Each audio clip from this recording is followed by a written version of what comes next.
সব জায়গায় বিচরণ করতেছি। বন্ধু যেমন আছে, শত্রু কিন্তু অভাব। যদি বন্ধু হতে চাও হাতটি বাড়াও, তবে নবীর মহব্বত নিয়ে হাত বাড়াও। কথা বলে বোঝাতে চেয়েছিলাম ওই কথাটাই, যে আমি এসেছি বাড়ি থেকে, আবার আমি বাড়িতে চলে যাব, কিন্তু কবর যে আমাদের আসল ঘর, ওই ঘরে যারা চলে গিয়েছেন তারা কি আর ফিরে আসবে? গত মার্চ মাসের 2020 সালের মার্চ মাসের 5 তারিখে আমার আব্বা চলে গিয়েছেন। এবার আমরা ইফতার করব, সেহরি খাবো। আমার বাবাকে নিয়ে আমরা কত সেহরি খেয়েছি, ইফতার করেছি, আর কি খেতে পারবো ভাই? ইকোটা কমাতে বলছিলাম, মাইক নিচে তো এই জন্য বিল্ডিং আমার কথাগুলো সবাই বুঝতে হবে। খুব মনোযোগ, দায়িত্বহীন কণ্ঠে আপনাদেরকে বলতে হবে, আল্লামা শহীদ নুরুল ইসলাম ফারুকী রহমাতুল্লাহ চলে গিয়েছেন, তিনি কি আর এসেছেন? আমি তাহিরি চলে গেলে কি আর আসবো? আপনি চলে গেলে কি আসবেন? তাহলে আজকের মাহফিলে কি কেন মা বোন? আচ্ছা, একটু কথা বলি ফিরে। মা বোনদেরকে বলি, আপনাদের ঘরে সুকেজে যদি ভালো করে কাঁচের প্লেট, গ্লাস ইত্যাদি না রাখা হয়, সুকেশটা অসুন্দর দেখা যায়। ঘরটা টাইলস না হলে, এই যদি কি টাইলস না হলে চলে? টাইলস করে সুন্দরের জন্য। আবার গেস্ট রুমে সোফা পালা, ডাইনিং টেবিল, ড্রেসিং টেবিল, কি কত সুন্দর আয়োজন। আমার ঘরটাকে সাজানোর জন্য খুব সুন্দর ফার্নিচার, না হলে ঘরটা অসুন্দর দেখা যাবে, খালি খালি মনে হবে। মা, আপনি যে ঘরটাকে অসুন্দর ভাবতেছেন, বিভিন্ন সামানা দিয়ে ঘরটাকে সাজা, তার বাজার আছে। আর বাবা, একটা লোকের চিরদিন বিদায়, চিরদিনের জন্য বিদায় দিচ্ছ, তার জন্য দোয়া করে আল্লাহর কাছে ক্ষমা চেয়ে তাকে বিদায় দাও। তো হুট করে ডিল মারা কবর করে আপনার দেখবেন, খেয়াল করুন, প্রথম মাটি দেওয়ার পরে ওই উপর থেকে ডিল মারা শুরু করুন। একটু মায়া করেন, মায়া। আল্লাহ কোরআনে বলছেন এভাবে, মিনহা খলাকনাকুম ওয়া ফিহা নুঈদুকুম ওয়া মিনহা নুখরিজুকুম তারাতান উখরা।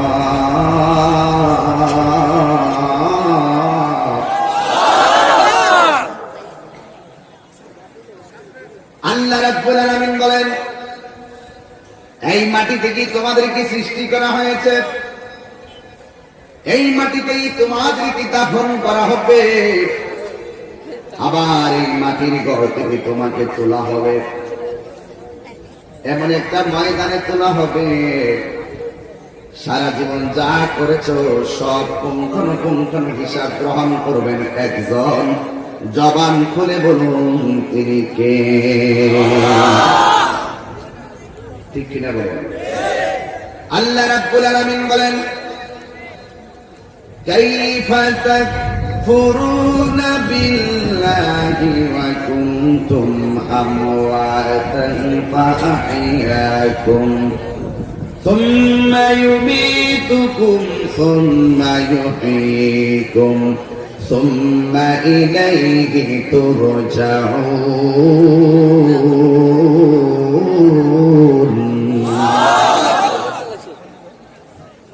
কোরআন শরীফ পড়লে কি খারাপ লাগে?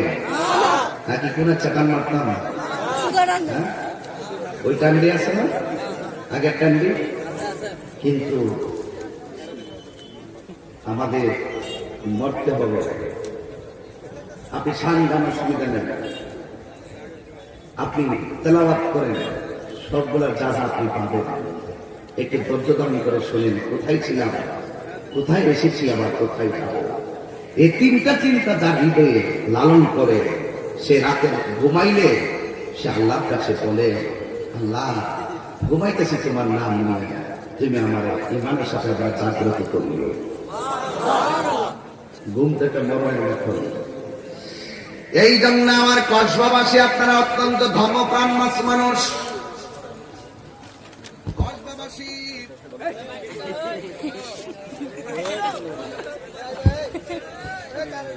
আপনারা অত্যন্ত নম্র ভদ্র মানুষ। আমার কথাগুলো আপনারা শ্রবণ করবেন। আল্লাহ বলেন, কাইফা তাকফুরুনা বিল্লাহ,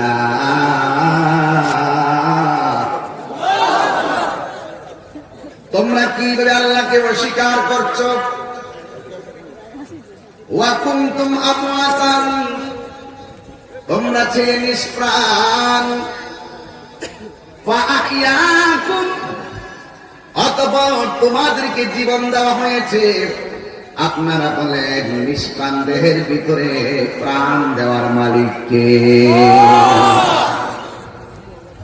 আলিমুল গায়বি ওয়াশ শাহাদাতি হুয়ার রাহমানুর রাহিম।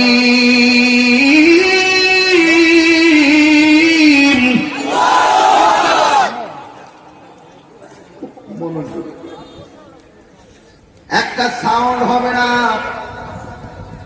দৃশ্য অদৃশ্য সব কিছুর ব্যাপারে একজন অবগত। জোরে বলুন তিনি কে?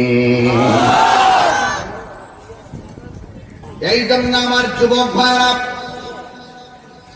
আল্লাহ বলেন তোমরা ছিলে মুর্দা, তোমরা ছিলে নিষ্প্রাণ। জবান খুলে বলো, আমাদেরকে প্রাণ দিয়েছেন কে? প্রাণ দেওয়ার পরে কেউ অ্যাডভোকেট, প্রাণ দেওয়ার পরে কেউ সভাপতি, প্রাণ দেওয়ার পরে কেউ চেয়ারম্যান, প্রাণ দেওয়ার পরে কেউ বক্তা, প্রাণ দেওয়ার পরে কেউ উপজেলা চেয়ারম্যান, প্রাণ দেওয়ার পরে কেউ মন্ত্রী, প্রাণ দেওয়ার পরে কেউ 10 তলা বিল্ডিং এর মালিক, প্রাণ দেওয়ার পরে কেউ মাটির ঘরের মালিক, প্রাণ দেওয়ার পরে কেউ টিনের ঘরের মালিক। আল্লাহ বলেন তোর কিছু ছিল না, তোর কিছু ছিল না, আমি আল্লাহ সব দিয়েছি। কিন্তু আমি আল্লাহ তোর সব একটা খাবার মাধ্যমে স্তব্ধ করে দেব, সেটার নাম হইল মরণ।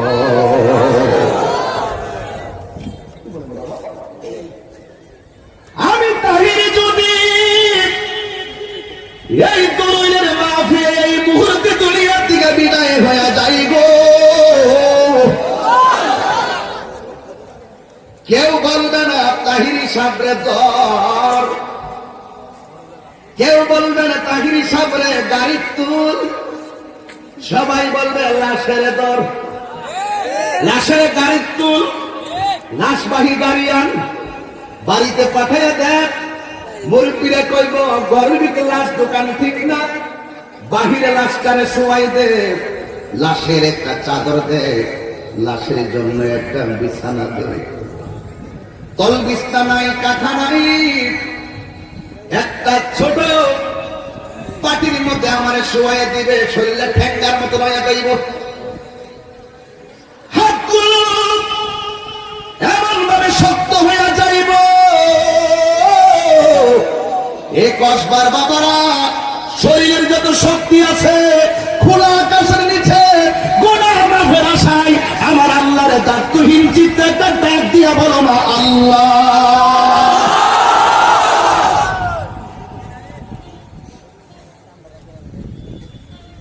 আল্লাহু লা ইলাহা ইল্লা হুয়াল হাইয়ুল কাইয়্যুম।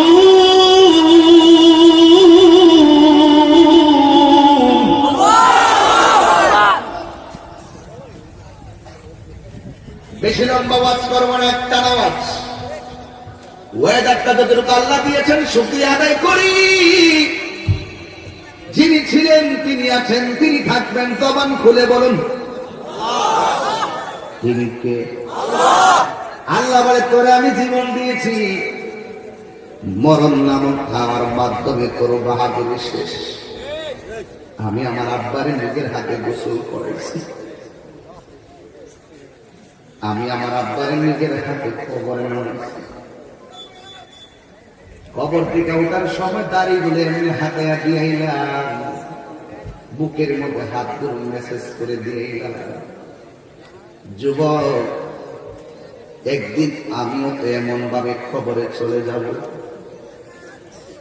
এখন যেমনে টান দেয় 1000 টাকা দিলেও আমার ভিতরে ওষুধের গাঠটি ঢুকাইয়া দিল, আমি এমন ধরে টান দিতে পারবো না। এই জন্য ফুলের সৌরভ, মানুষের গৌরব চিরদিন থাকে না। যতদিন বাঁচবো আল্লাহ এবং নবীর আদেশ অনুযায়ী চলার দরকার আছে না নাই? কত জানাজার পড়েছি নামাজ, দিয়েছি কত দাফন। জীবনে কাহার জানাজা নামাজ করছেন? কে কে করছেন জানাজা? হাত তুলুন তো দেখি।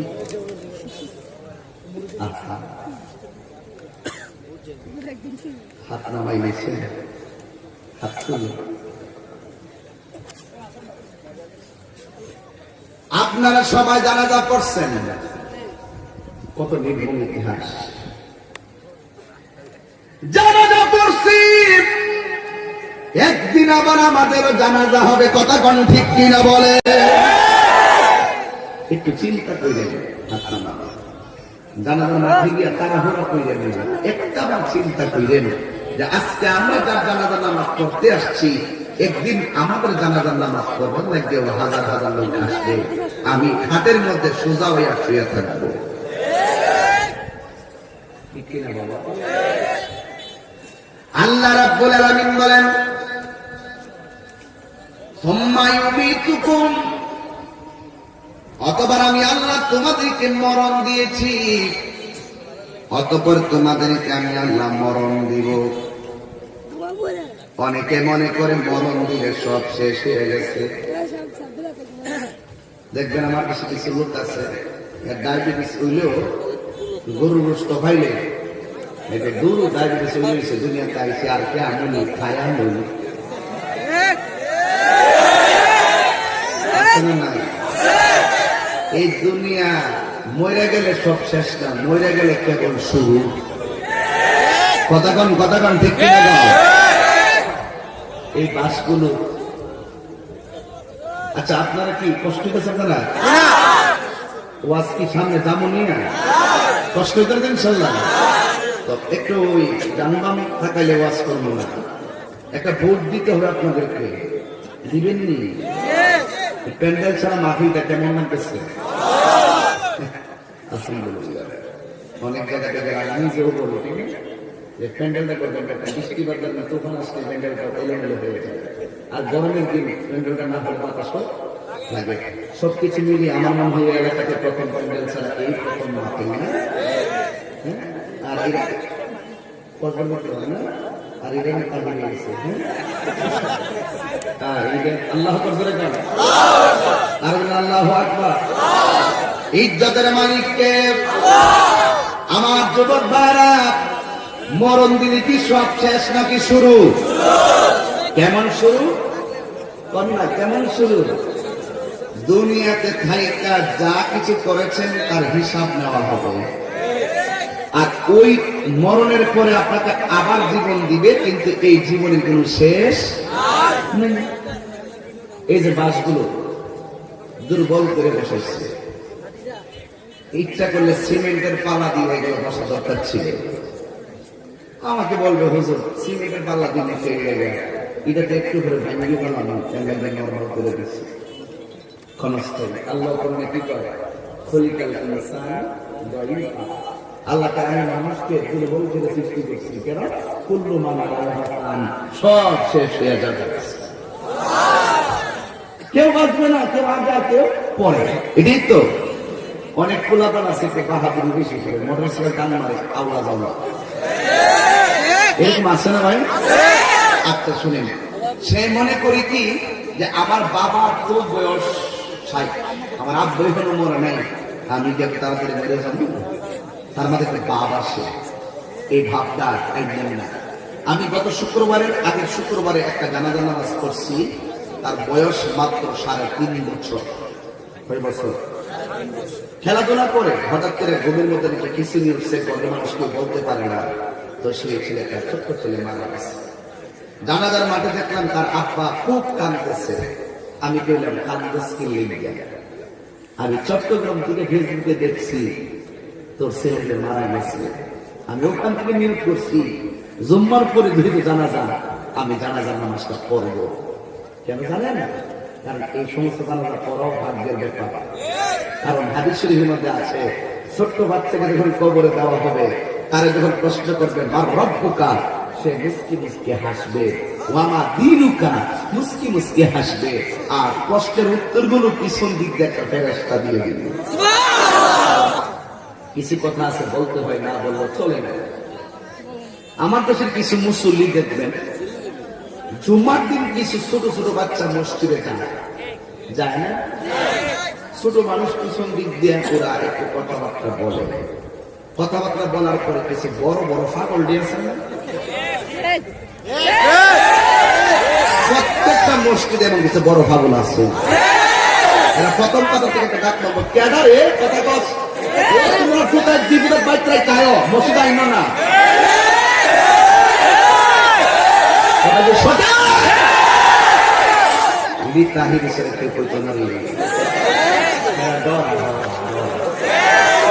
আমি তো ডাইরেক্ট কয়ে এলাই, আমি কই ওই ফুলার কথা বেশি দিয়ে কেউ শুনছি না, আপনি বড় পাগলের কথা বলতে শুনছেন। আল্লাহ আপনি বন্ধ হল। ছোট বাচ্চা নামাজ পড়ে, আরে বেড়া ছোট্ট বাচ্চার যদি বলি বাবু তুমি কথা বলো না, হ্যাঁ মসজিদে কথা বললে আল্লাহ তোমাকে শাস্তি দিবে, আল্লাহ মানবে, হ্যাঁ কথা বলে একবার, দ্বিতীয় সপ্তাহ আরেকবার, তৃতীয় সপ্তাহ প্রয়োজন আরে বাচ্চাদের নিয়ে সাইড করে কার করেন। ছোট্ট বাচ্চা নামাজ পড়লে আরো নামাজ পড়া হয়েছে না, কিন্তু ছোট্ট বাচ্চা দেখবেন কিছু কিছু আমার ছেলে কিছু আছে আলহামদুলিল্লাহ, একজন আরেকটা মেয়ে আছে, ছেলের বয়স মাত্র 1 বছর 11 মাস, ওই দিন আর কি। তো এই ছেলে দেখছি এর আম্মার সাথে ওই দিন নামাজ পড়তেছে, এর আম্মার নামাজ পড়তেছে, তখন এই আমার বাবা ছেলেটাও এইভাবে কি করতেছে, হাদিস শরীফের দিকে জানেন এই বাচ্চা কাচ্চার উপর নামাজ পড়াস না হইলো, এরা যে নামাজ পড়ে এই নামাজের যে আপাপি করে কিছু না পড়লো, এরা তো ফেরেশতা এদের সওয়াবটা বাচ্চার মা বাবার আমল নামে দিয়ে আরেকবার বাচ্চা তখন নামাজ পড়ে।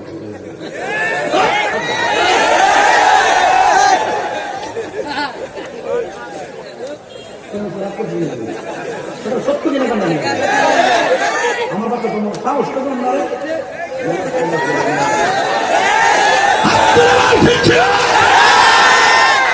আমার ছেলে ছোটবেলা মসজিদে যাবে, যাইতে যেতে যাইতে যেতে মসজিদে বেলা দরদ হবে, ছোট্ট বাচ্চাদেরকে সামনে দিয়ে মারা আলা গিলমানি ভাসাল্লাম আলাইহিম, নবী যখন ছোট্ট সন্তানের সামনে দিয়ে যেতেন আল্লাহর হাবিব ছোট্ট ছেলেদেরকে সালাম দিতেন, বাচ্চারা পরে দিন আবার নবীকে সালাম দিয়ে দিতেন।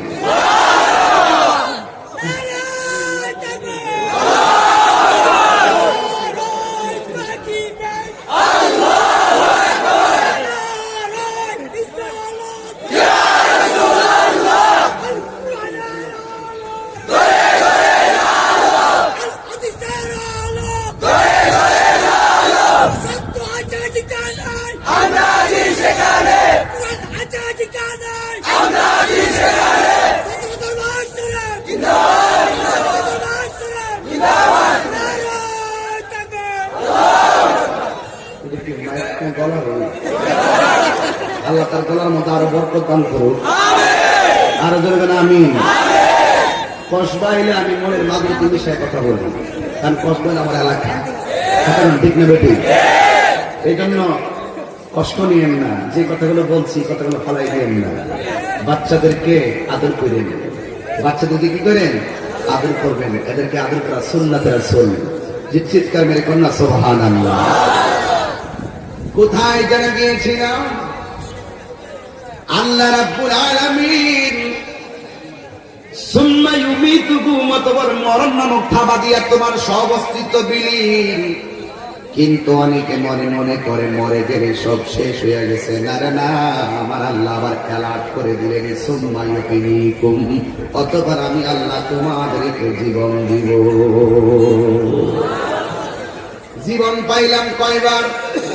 কথা কয় না, জোরে কন।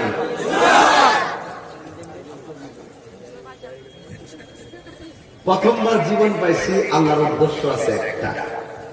মাঝখানে মরণটা দিল কেন? আল্লাহ কয় ইন্না বাতশা রাব্বিকা লাশাদীদ, আমার ধরা যে কত শক্ত, মরণটা দিয়ে বুঝাই দিল। দ্বিতীয়বার আবার জীবন দিবি কেন? তোমাকে দুনিয়াতে যে জন্য পাঠিয়েছিল, তুমি কি কাজ করেছো, ভালো হলে ভালো রেজাল্ট, মন্দ হলে মন্দ রেজাল্ট, প্রতিদান আর প্রতিফল দেওয়ার জন্য দ্বিতীয়বার আমার জীবনটা দিয়ে দিবে, যে জীবনের কোনো শেষ। আল্লাহ রাব্বুল আলামিন প্রথম জীবন দিল কেন? চেয়ারম্যান সাহেব বলেছিলেন ইসলাম মানে সন্ত্রাসীর নাম নয়, ইসলাম মানে জঙ্গিবাদের নাম নয়। ইসলামের একটা অর্থ হলো শান্তি, আর একটা অর্থ হলো মানবতা, আর একটা অর্থ হলো মানব কল্যাণ, আরেকটা অর্থ হলো ভ্রাতৃত্ব, আরেকটা অর্থ হলো একতা। আল্লাহ রাব্বুল আলামিন আমাদেরকে জীবন দিয়েছেন। প্রথমবার জীবন দেওয়ার অর্থ হলো, আল্লাহ রাব্বুল আলামিন কুরআনুল কারীমের মধ্যে চমৎকার বলেছেন, ওয়ামা খালাকতুল জিন্না ওয়াল ইনসা ইল্লা লিয়াবুদুন।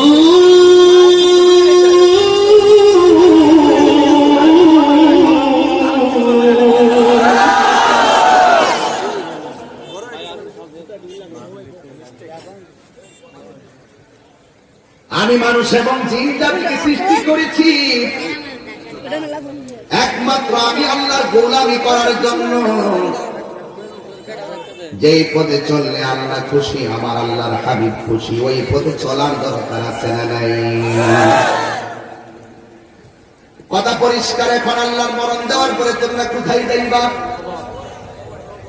এই দুনিয়ার ডান দিকে ব্যারিকেড দিলে বাম দিকে যাই, সামনে ব্যারিকেড দিলে পিছন দিকে যায়, কিন্তু তুমি যেখানে পালাও না কেন, একটা দিকে তোমাকে ফিরে যেতে হবে। সেই দিকটার নাম কি? সুম্মা ইলাইহি তুরজাউন।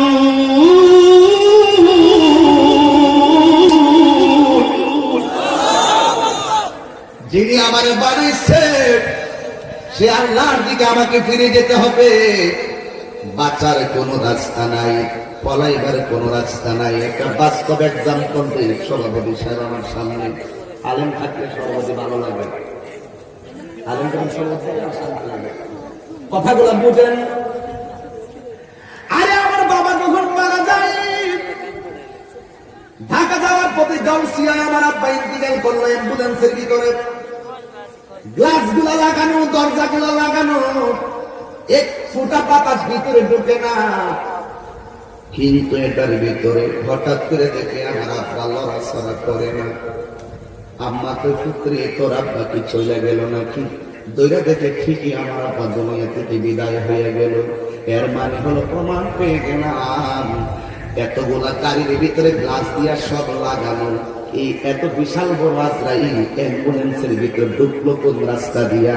এতগুলা মানুষ পাশে বসে রইল, একটা জাররা পরিমাণ কেউ টের পেল না। এই জন্য আমার আল্লাহ বলেন, ওয়ামা তাদরি নাফসুন বিআইয়ি আরদিন তামুত।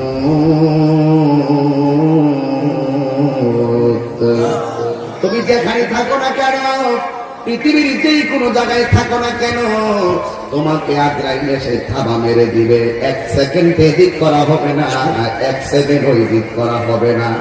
এখন রাস্তা হলো দরুলবাসীর এই আন্দোলন পোলা পান, দিন নরম করো। বাপ মা না থাকলে চেহারাটা চোখে বাসাও। নিজের জীবন কতটুকু অতিক্রম করছো, কিভাবে কাটাইতেছো, রঙের বাহানা করতেছো। এই মাহফিল সামনে রমজান আসতেছে, আল্লাহর কসম এই মাসটাকে সামনে কসম খেয়ে বলো, আর যে বলে আল্লাহর সঙ্গে নাফরমানি করবা না। জীবন যে কোনো মুহূর্তে টাকা স্তব্ধ হয়ে যেতে পারে।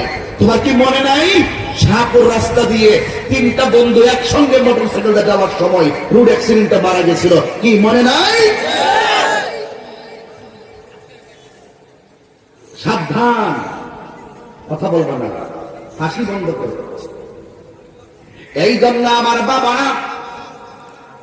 আমার আল্লাহ রাব্বুল আলামিন রাস্তা দিয়েছেন দুইটা, একটা হলো ভালো আর একটা হলো মন্দ।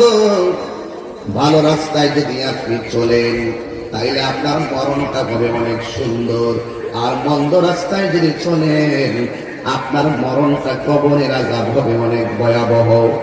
যেমন আমার নবী আপনার নবী বলেন, যেই ব্যক্তি ইমানদার হবে, ওই যে আল্লাহর কোরআন, মা আতাকুমুর রাসূল ফাখুযুহু ওয়া মা নাহাকুম আনহু ফান্তাহু। আমার আল্লাহ রাব্বুল আলামিন যা কিছু কল্যাণকর বলেছেন তা তোমাদেরকে গ্রহণ করা লাগবে, আর যা থেকে নিষেধ করেছেন তা থেকে আমাদের দূরে থাকা লাগবে। জোরে বলেন ঠিক কিনা? এই জন্য কল্যাণকর যা কিছু কল্যাণকর যা পালন করলে আল্লাহ খুশি, যা পালন করলে আমার নবী খুশি, সেই পথে আমাদেরকে চলতে হবে। গো আমার দুরুলের মা, ও আমার কসবার মা, ও চণ্ডীদারের মা, ও আমার কসবা গোবিনাথপুর ব্রাহ্মণ গ্রামের মা, যত জায়গা থেকে আপনারা যুবক ভাই মুরব্বী বাবারা এসেছেন, একটু তাকায় দেখেন না মুরব্বী বাবাদের দাড়িগুলা পেকে গেছে। যদি জিজ্ঞেস করি দাড়িগুলা কোন দিন পাকছে, আমাকে বলবে তাহিরি হুজুর এই কালো দাড়িগুলা কোন দিন, কোন দিন, কোন সেকেন্ড, কোন মাসে আমার কালো দাড়িগুলো সাদা হয়েছে গো, আমি যারা পরিমাণ টের পাই নাই। যদি বলি আগের মতন চোখে দেখেননি, মুরব্বী বলে আগের মতো আমি চোখে দেখি না। আগের মতো ধরতে পারেননি, মুরব্বী বলে আমি পারি না। ও যুবক, তুমি মনে করো না শক্তি আছে বলে তুমি বেঁচে থাকবা, না না না, তোমার হায়াত যতদিন ততদিনই তোমার দুনিয়ার বাহাদুরি। আমার নবী বলে যদি তুমি ইমানদার হও, তোমার ঘরের দরজায় ঢুল না, এই দুরু ইমানদারের ঘরে দরজার মধ্যে আজরাইল আসবে, ইমানদার বিছানার মধ্যে এইভাবে শুয়া থাকবে। ইমানদার যখন শুয়া থাকবো, ওই আজরাইল ঘরের দরজার মধ্যে আইসা ইমানদারের একটা সালাম দিলে, সালামটা দেওয়ার পরে ইমানদারের মাথার চুলের কাছে আইসা আজরাইল আইসা বসবে।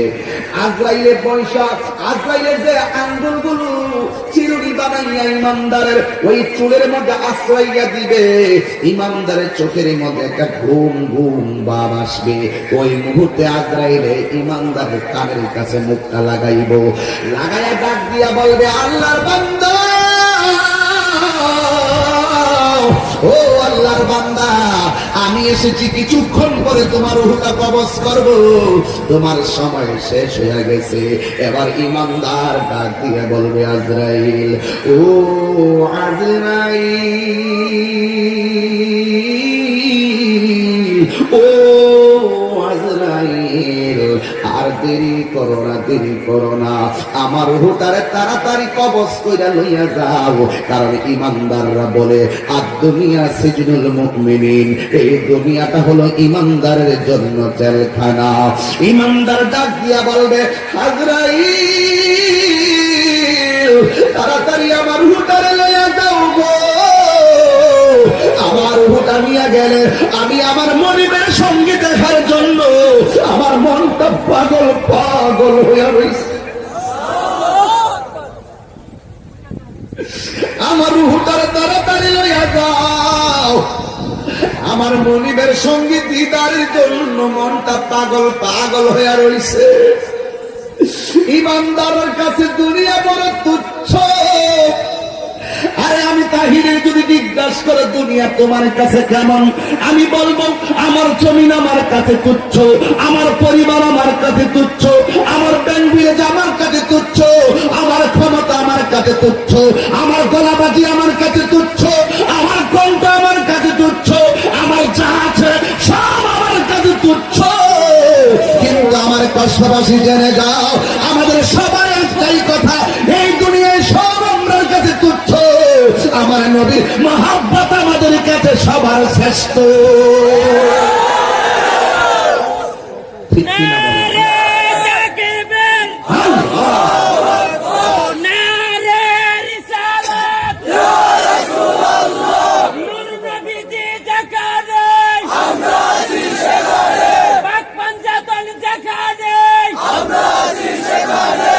আমরা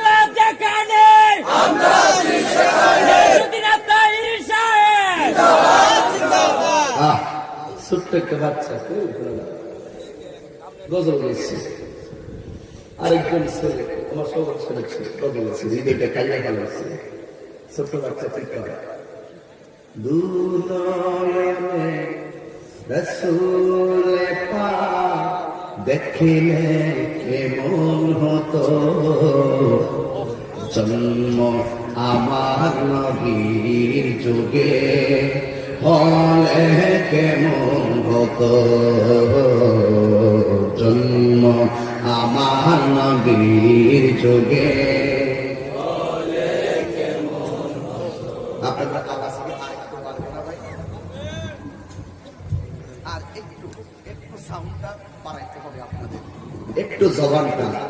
দুনয়নে রাসূল পাক দেখিলে কেমন হতো, জন্ম আমার নবীর যুগে হলে কেমন হতো।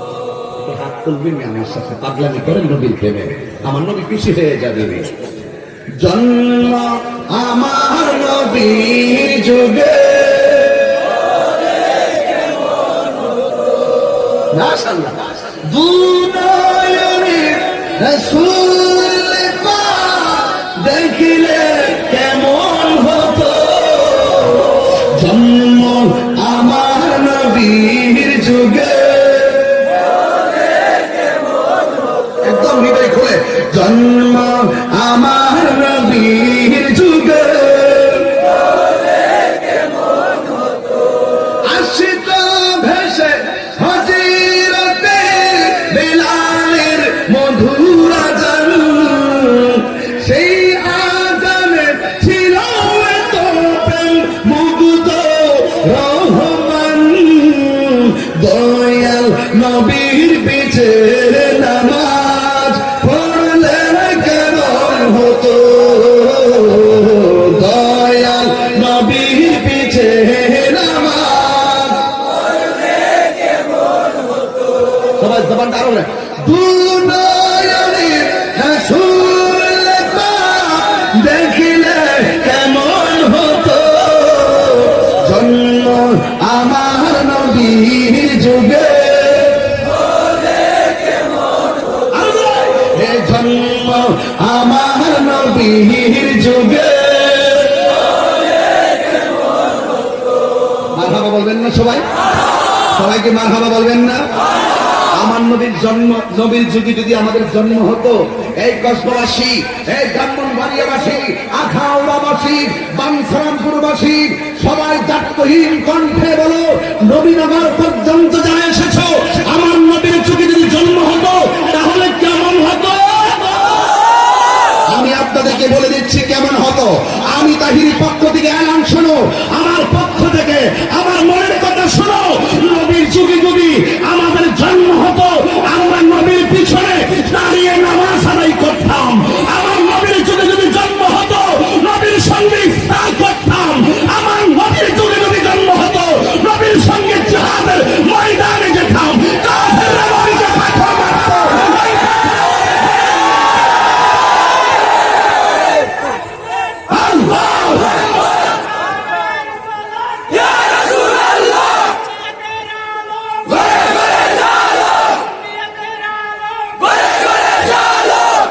ঠিক কিনা বলেন?